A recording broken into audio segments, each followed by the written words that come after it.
Welcome back to the channel. My name's Tony O'Neill, and with me today, Paul Parker, Manchester United legend. And we did last speak a couple of months ago, and now we're back, Paul. All things have changed. But first, before we get into everything Manchester United, I want to go back 6 weeks. The noise was deafening about Rúben Amorim. It looked as though he wouldn't survive. Your thoughts on that, Paul? I was concerned how things were, but I wasn't one of these people who were demanding that he goes. And because I'm a believer about Manchester United, when you go to a club, you try to get involved with it. I fell in love with Manchester United, and it's still there. I don't want Manchester United to be seen as a sacking club, and everything about him I liked. But I just felt again that he was another manager being let down. He had his principles, and he wanted to stick with them, which I thought, oh, that's a little bit. But he stuck with it. He kept on, and everyone was throwing him out there. But he's still going to stick with it, and he's managed to get it right, and not right, but he's improving, and it will improve as long as he's allowed to have the right personnel that he wants. Not what about the club, it's about what the manager wants and what he believes he can work with. So I think that's where they are at the moment. And we're seeing it from 18 months or almost 18 months when he's come in, and a year, and we've seen it not slowly, it's happened quite quickly, in the sense of just by the signings. Those signings in the summer have made a difference, have brought the team forward, but still a way to go. Did Sir Jim Ratcliffe's statement sort of like back up Rúben Amorim? Did it really help him and take the criticism away and also the doubt about his future? Did that help, Paul? I personally don't think so. We can all talk about giving people a length of time, but if you're a manager of a football club, and especially manager of a Manchester United, someone can give you 10 years, but if you don't win games of football, you have to go at some point. It doesn't matter how long the contract you go. So again, we know in a certain way a vote of confidence is one that you don't really want to ever get in any profession. Well, results, that's what it's all about, Paul. And if you don't get them results, but he seems to have turned it around at the moment. Look back at your conversation with me last time, Paul, and you did mention your priority was a goalkeeper, because you didn't even think Onana was a goalkeeper, to be honest with you. And since we last spoke, Le Mans has been brought in. What do you see in Le Mans, and what do you see it's brought to the team? Well, it's definitely brought belief, confidence, everything that is a positive. He's made a massive difference. That's been a big, the signings of the attacking players made a difference. A goalkeeper has maybe made a bigger one in that sense. Just by, you can just see when balls are coming in the box. You're seeing someone commanded. Look, at the end of the day, he's 22 years of age. He's going to make mistakes at 22 years of old. But we do know that goalkeepers mature as they move on. They're like a fine wine, the good ones. They take time. At 22, he is very, very good. But sometimes he might be ambitious. He's going to maybe think he's indestructible, and he's going to make the odd boo-boo. But he looks correct. His stance is right. His positioning's correct. He doesn't get involved with people in and around him and get wound up and obsessed with things. He doesn't come racing out and try and take people's heads off with his fist. He's absolutely in control of what he's doing. And I just think it helps. It just helps those people around him. It helps the back three as well. I just think that if they've moved forward in two areas which were limited last season, which we've definitely seen already. I mean, the only position now where we need something now is in the middle, as everyone knows. Well, last time we spoke, Paul, when you talk about the middle, you talked about the balance of the team, that it was off-kilter, that it wasn't right. You did mention the midfield needed a young Casemiro-type player in there. How do you see the balance of the team now? Because we're on a good run. Has it changed? Do we still need a young Casemiro in there? Yeah, you need someone. It's not even a Casemiro, Tony. It's energy, legs, someone disciplined in there, really. And it hasn't got that. And I saw that at the weekend when I was at White Hart Lane. I saw that when Casemiro come off, the team lost it. They lost their composure. The players stopped doing what they were doing before, and everyone started playing their own little games, and he's got that about him. He's not a shout screamer, but he's a presence. He's a presence when you're playing with him, and he's a presence when teams are playing against him. Because the moment, on a few occasions, every time United have brought him off, it's been a capitulation in midfield, and the manager it loses that. It loses that way. I could go further about this, but it's not on your list of topics, so I'm not going to go down there. But it needs anything's on my list of topics. Trust me. So if you want to go off, you go right into there. That's what we're about, Paul. Off topic, anything. I just looked at that moment, Tony, and I thought, you're bringing off Casemiro. Wouldn't it have been? Isn't it nice just to bring on a Man Utd? If you're not starting him, bring him onto the pitch because he's composed. He plays and he's got some kind of etiquette in the way he played. He's upright. He looks a presence because he's not struggling. He does everything with ease. He passes with ease. He beats people with ease. I look at Ugarte coming on, and he's quite scruffy in his presence, the way he scampers around, but he's not a Casemiro when the ball comes into him. Teams look to get around him. With Casemiro, you find with great midfield players or players in general, they get given a certain bit of distance because players are aware of their ability on the ball. Casemiro has got that. I think Mainu has got that, but he hasn't been given the opportunities. I know he wasn't fit at the weekend, which I found quite odd, but still, he's a difference and he hasn't been utilised in the right way. And what's been going on has been totally wrong, my humble opinion. Going on to Mbeumo, I spoke about him the other day, Paul. I think he's a fantastic player. And I actually said he's the best signing at Manchester United since Bruno Fernandes. How good is he, Paul? He's very good. And I will say that you're saying that and everyone else is talking about him because he's a player that they haven't seen for maybe since Bruno, in the sense of he's another player who covers the grass. He covers every bit of grass in all different areas. I've seen him from the Championship, and you can't hide in the Championship. You can't be lazy in the Championship and below, because if you're lazy in a team down there, your teammates will call you out. It's as simple as that. No different to when I was playing, when I was at Fulham, when I was at QPR, and when I was at United. Football, when it's football, and you're there trying to achieve things, you cannot have someone who's being lazy. Everyone has to give an inch, and maybe even more, and give an inch to someone else if they can spare it. And he does that. He scores all kinds of goals, and you can play off of him as a target man. He can play right wing, left wing. He's adaptable. He's a modern day player, but in an old fashioned way as well, because he would survive playing in the 90s because he's physical as well. He doesn't go in looking to be physical, but he can handle himself. When you talk about playing off him, lots of fans, especially on this channel, Paul, and ourselves, we sort of commented on the partnership between him and Ahmad. It looks as though like that partnership is like the key to United's attacking when they go forward.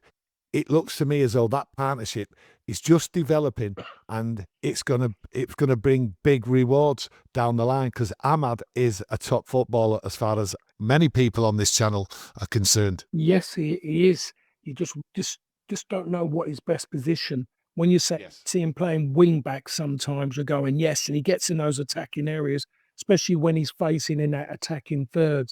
The bits you worry about him, as you saw against Nottingham Forest, they kind of played to try and keep him deep and trying to get people one-on-one in the defending third. Yes. Because he hasn't really got that physicality. I'm not one to talk. Ahmed's maybe as big as me, but there's a difference in the way we present ourselves. I went there and I was willing to hit someone first before they hit me. Ahmed's there and he doesn't do that.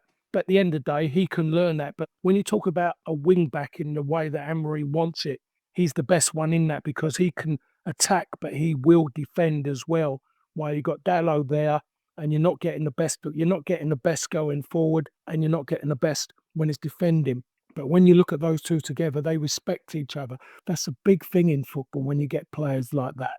When you get players who respect each other and they're willing to trust each other and accept each other if they make mistakes. And those two have got that in a very, very short space of time. I want to go from one extreme with Mbeumo to another extreme. Sesko, Paul.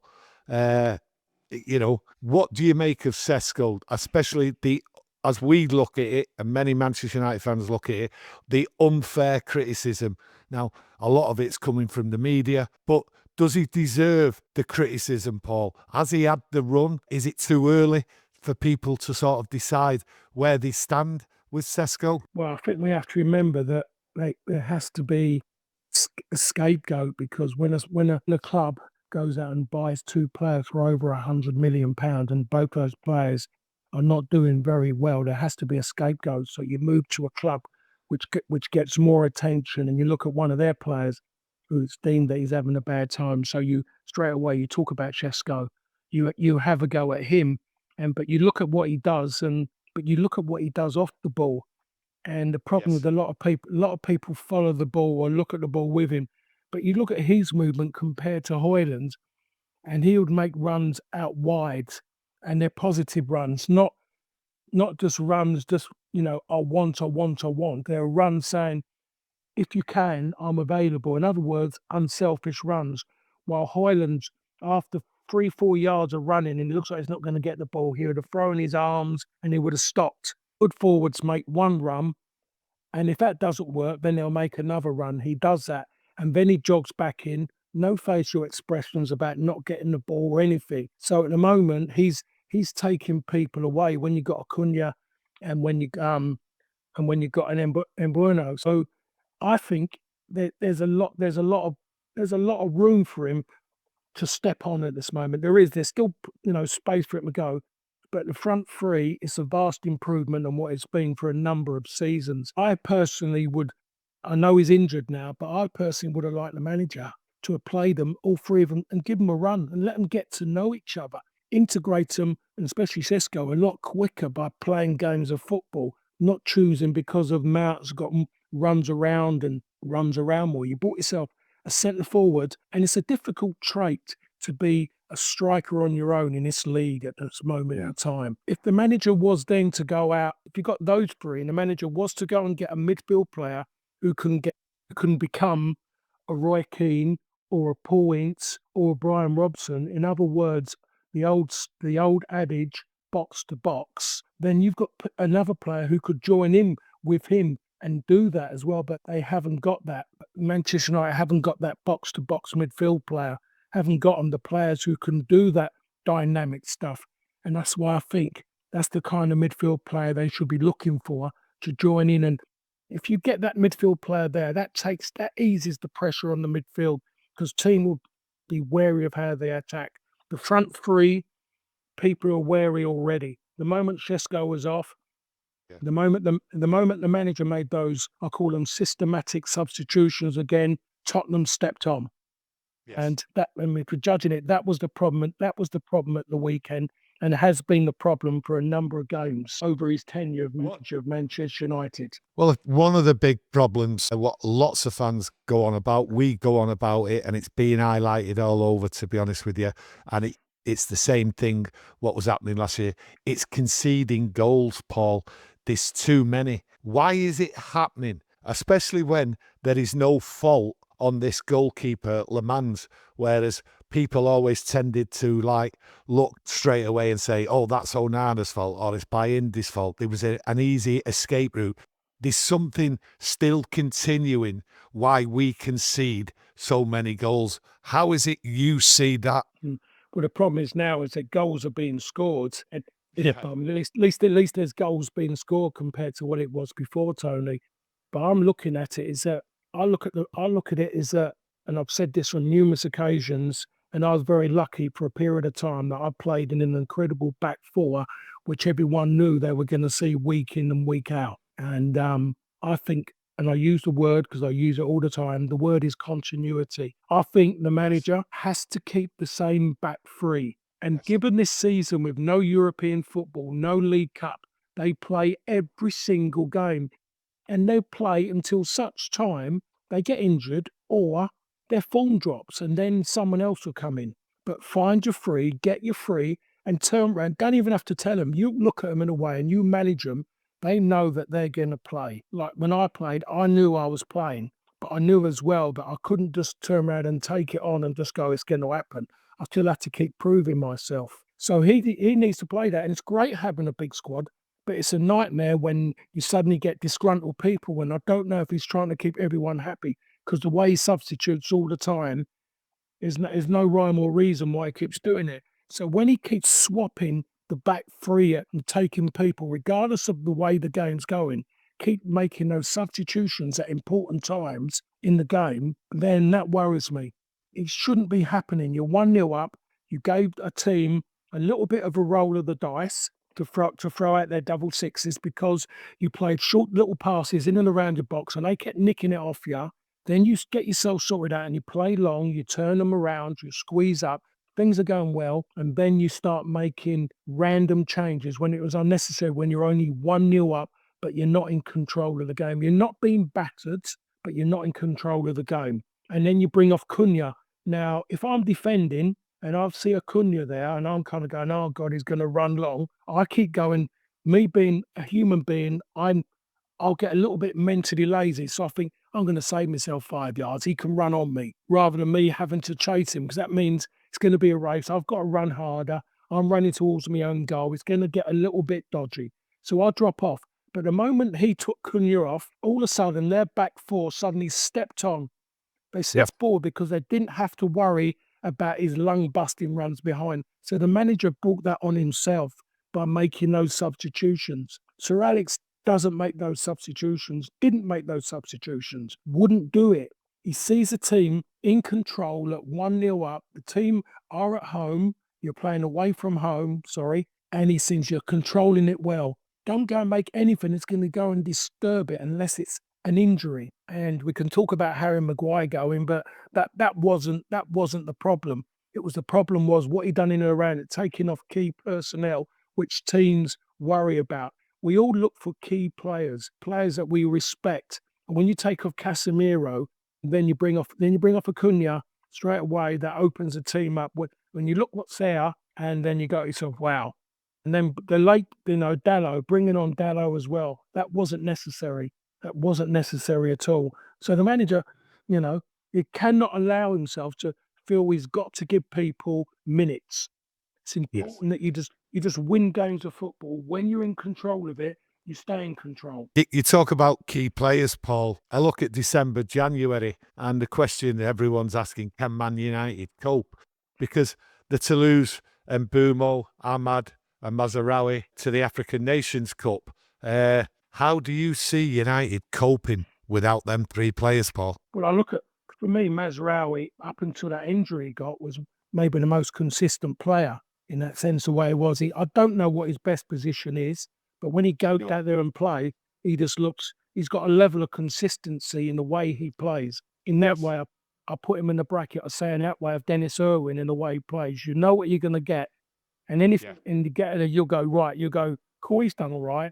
But then there's a moment when you go, wow. And Mazraoui's got that about him, that little bit about him when he gets on the ball, especially in the attacking area. So he's going to make a difference. Because he's been out a while, you think yourself, they can get around him because he's been out a while. But when you look at the other two, they're irreplaceable. You can't do without them on the attacking side of it. They lose near on a good 50%, and it minimises Manchester United as an attacking threat without those two being accessible to the manager.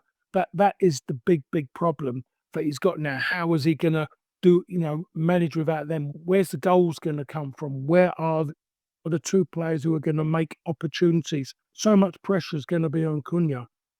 I don't know where it is with Šeško at the moment. I don't know what Šeško's injury is at the moment. People are talking. I'll keep looking at it, and there was a report that there's talk about they're talking about it not being as serious as first thought. So that might be a good thing. But over the next few days, hopefully, we get an update on it. But it doesn't sound at this moment as though it's as serious. So that's a blessing in disguise at this moment. Yeah, so the thing about him as well, if he is fit and he can go, he needs to play every single game now. He needs to start every single game. Don't leave him out. Correct. Two forward-thinking players not going to be away for a while, and he's still sitting on the bench. We don't want to leave him sitting there and end up in this kind of position, 1,000 odd miles away from home and I'm not playing regularly. The one thing that keeps players when they come from overseas going is the opportunity to play. If you take that away, then all of a sudden you just might lose and they get like Van der Beek and whatever whatever he was, and you might end up, you end up like that, very closeted, and he needs to play, and you're going to put so much reliance on Cunha as well. So the manager's got a tough job, and then he's got to somehow get it right. The players, because as a player and an ex-player, sometimes you look up front and when someone's key isn't there, then all of a sudden you go into a negative thought pattern.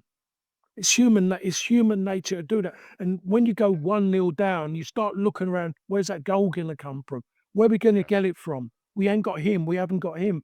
That's human nature. That's the way you think. Yeah. I want to finish on a subject which has divided lots of Manchester United fans, and it's players' futures. And, Harry Maguire, all credit to him, Paul. He's come back from an horrendous period, stood up to the challenge and done well. And Casemiro, both of them, people are saying at the end of the year, age, they haven't got the legs. Harry Maguire himself talks about he hasn't got his body isn't the same. He has to manage it. And obviously he came off injured. But Casemiro always seems to be the one what gets brought off. Contract talks, Paul. Did he deserve a contract?